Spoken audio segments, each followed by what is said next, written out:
तीन राज्यों में कुदरत का ट्रिपल अटैक देखने को मिला है। उड़ीसा में बाढ़ ने तबाही मचा रखी है। उड़ीसा में इस बार औसत से 25% ज्यादा बरसात हुई है। वहीं अजमेर में डाई नदी में अचानक बढ़े जलस्तर में 3 लोग फंस गए, जिसमें एक शख्स बह गया जबकि 2 लोगों ने एक पिलर के सहारे अपनी जान बचाई। वहीं हिमाचल प्रदेश के सिरमौर में भूस्खलन से एक मकान पूरी तरह से तबाह हो गया। इस हादसे में हालांकि किसी व्यक्ति की जान नहीं गई है, लेकिन कई मवेशी मलबे में दब गए हैं। ये मलबा हाईवे पर भी गिरा है। आशंका है कि मलबे में एक गाड़ी भी दब गई है जिसमें कुछ यात्री सवार थे।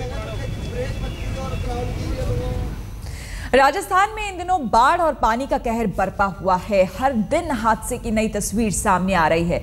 फिलहाल जिक्र अजमेर का, जहां डाई नदी में पानी अचानक इतना बढ़ा कि 3 लोगों की जान पर बनाई। क्या तीनों लोग बच पाए? राजस्थान की पहचान रेगिस्तान से है, लेकिन इन दिनों मूसलाधार बारिश और बाढ़ ने राज्य की तस्वीर को डरावना बना दिया है। ये मंजर है अजमेर जिले के केकड़ी तहसील का, जहां धुबलिया गांव में डाई नदी पुलिया पर अचानक पानी आने से 3 लोग घिर गए। डाई नदी में देखते ही देखते पानी इतना बढ़ गया कि तीनों लोगों के लिए जान बचाना मुश्किल हो गया। जिंदगी पर आई आफत को दूर करने के लिए तीनों के पास कोई सहारा भी नहीं बचा था। आखिरकार एक खंबे से बचने की आस दिखी। वहां तक 3 लोग किसी तरीके से पहुंचे, लेकिन इनमें से एक राधा किशन पर जिंदगी मेहरबान नहीं थी और डाई नदी की तेज धार उसे अपने साथ बहा कर ले गई। दरअसल शिवजी राम, अमरचंद और राधा किशन तीनों ही नदी में आए पानी को देखने पहुंचे थे, लेकिन पल भर में पानी इतना बढ़ा कि इन्हें सुरक्षित जगह पर पहुंचने का मौका तक नहीं मिला।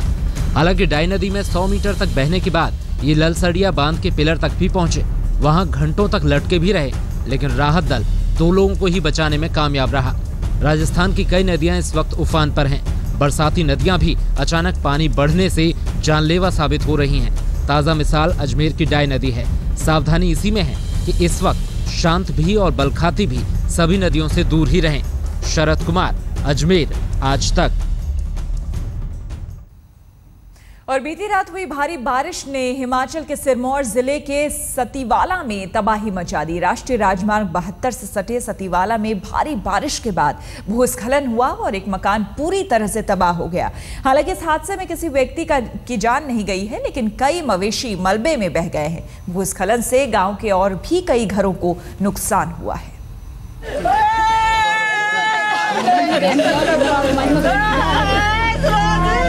ये जीवन भर की पूंजी से बनाई छत उजड़ जाने का दर्द है।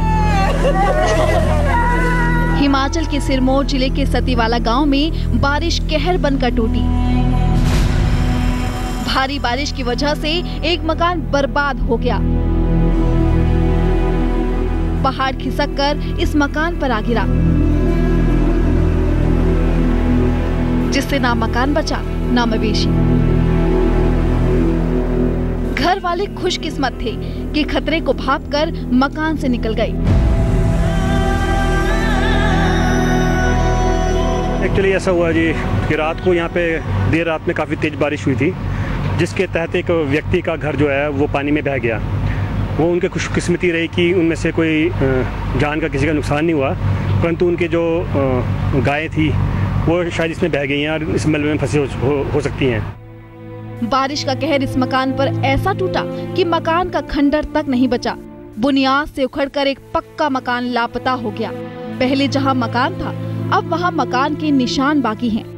रात को करीब 1:30 बजे करीब हम सोए थे कमरे में, तो भाई के यहाँ सांप पड़ गया। इसके इनका शोर सुन गया, सारे उठ गए, सारे पर मेरे घर वहाँ सामने है पार। तो जैसा देखा बाहर घर में इतना पानी। भूस्खलन से गांव के और भी मकानों को नुकसान हुआ है। प्रशासन ने राहत और बचाव के लिए मौके पर जेसीबी मशीन लगाई है। ग्रामीणों का कहना है कि हाईवे से गुजर रही एक गाड़ी भी मलबे में दबी थी, जिसमें कुछ यात्री भी सवार थे। और ऐसे भी सुनने में आया है कि कोई गाड़ी भी यहाँ पे बह के भी है, तो उसी तहत में हम यहाँ पे हमने जेसीबी मंगाई है ताकि हम अगर कोई फंसा है तो उसको निकालेंगे। पहाड़ी के मलबे से राष्ट्रीय राजमार्ग 72 पर जाम लग गया। पौंटा साहिब और देहरादून जाने वाले इस मार्ग पर गाड़ियों की लंबी कतार लग गई। गांव वालों का आरोप है कि प्रशासनिक अधिकारी राहत बचाव समय पर नहीं कर पाए। नाराज गांव वालों ने हाईवे पर खड़े होकर प्रशासन के खिलाफ नारेबाजी की। प्रशासन के अधिकारियों ने लोगों को समझा बुझाकर हाईवे से जाम खुलवाया। साथ ही हाईवे से मलबा हटाने के लिए जेसीबी मशीन लगाई गई। गांव पर टूटी आफत सियासत का मुद्दा भी बनी। क्षेत्रीय विधायक का कहना है कि सरकार ने पिछले साल के हादसों से सबक नहीं लिया। सीधा सरकार के ऊपर श्रीमान वीरभद्र सिंह की सरकार, कांग्रेस की सरकार पर सीधा आरोप लगा रहा हूं।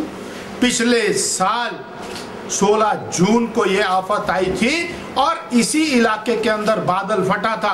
सुबेरे अधिकारियों को स्वयं उठा करके ले गया, उनको जा करके दिखाया कि बादल फटा है। अपने लैपटॉप से फोटो खींच करके पूरे शिमला में भेजे, परंतु राहत के नाम पर पूरे 1 साल के अंदर जनता के साथ छलावा किया। वर्तमान सरकार ने छलावा किया। सियासत के दावे, सरकारी राहत इस आफत के सामने बहुत छोटे हैं। गांव फिलहाल सदमे में है। नाहन से विकास शर्मा के साथ आज तक ब्यूरो। उड़ीसा में भी बाढ़ से हाल बेहाल है। कई जिलों में नदियों का जलस्तर खतरे के निशान से ऊपर बह रहा है। मुख्यमंत्री नवीन पटनायक ने प्रभावित इलाकों का हवाई सर्वेक्षण किया और राहत के कई कदम उठाने का ऐलान भी किया। तो देश में कई ऐसे राज्य हैं जो कि बाढ़ से सबसे ज्यादा प्रभावित हैं। उनमें से फिलहाल उड़ीसा भी है।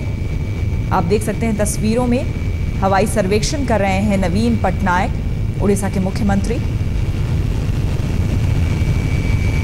हर ओर पूरी तस्वीर में सिर्फ पानी ही पानी आपको नजर आएगा। तो कई इलाके हैं उड़ीसा में जहां पर जो बाढ़ की चपेट में है पूरी तरह से, इसलिए मुख्यमंत्री ने खुद वहां पर हवाई सर्वेक्षण किया और राहत के कई कदम उठाने का ऐलान भी किया है।